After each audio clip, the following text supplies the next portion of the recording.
living in a gated neighborhood comes with its fair share of quirks.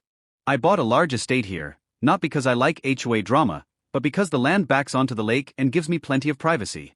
At least, that's what I thought I was paying for. What I didn't count on was HOA President Karen, the woman who treats her clipboard like a crown and acts like the community is her personal kingdom.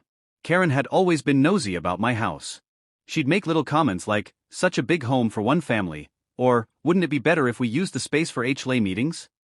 I laughed it off, assuming she was just jealous. But as always, entitlement doesn't stop at comments, it escalates.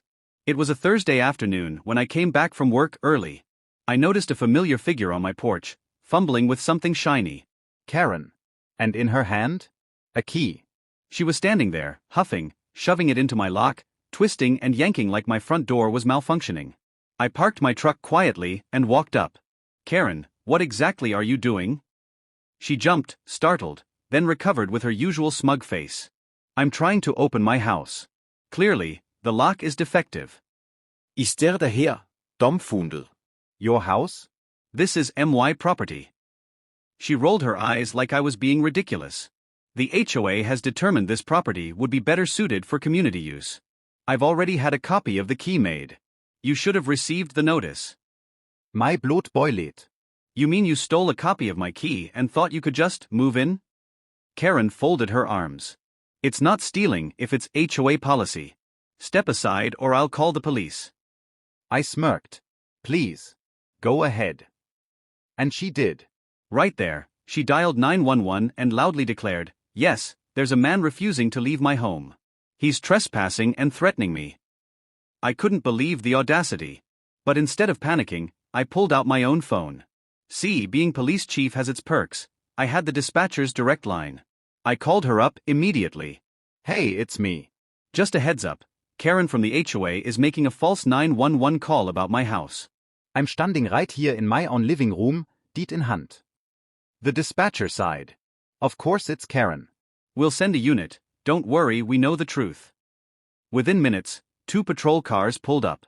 Karen straightened, smug as a queen expecting her knights to arrest me. She pointed dramatically. "Officers. That man is an intruder. Arrest him." But instead of reaching for me, the officers turned to her. "Ma'am, step away from the door. You're under investigation for attempted unlawful entry and filing a false report." Her jaw dropped. "What?" No, you don't understand. I'm the HOA president. This house belongs to the community." I handed over my deed. The officers took one look and shook their heads. "Ma'am, this isn't your property. You have no right to be here, let alone with a stolen key." The next part was glorious. Karen was cuffed right there on my porch, screeching about how this neighborhood will crumble without me. Neighbors peeked out their windows, phones recording as the almighty Karen was escorted into the cruiser like any common criminal. Later, the police discovered she'd convinced a locksmith to make her a copy of my key under the guise of HOA authorization. That little stunt added fraud charges to her list of problems. The locksmith lost his license. The HOA board had no choice but to remove her from her position. Nobody wanted to be associated with a woman who tried to steal a home right out from under its rightful owner. Now, whenever I come home, I smile at the reinforced locks and upgraded security cameras. My dispatcher friends still joke about the day Karen tried to arrest me in my own house. She thought dialing 911 would bring her power. But when you're calling the cops on the chief of police, all you really earn is humiliation and handcuffs.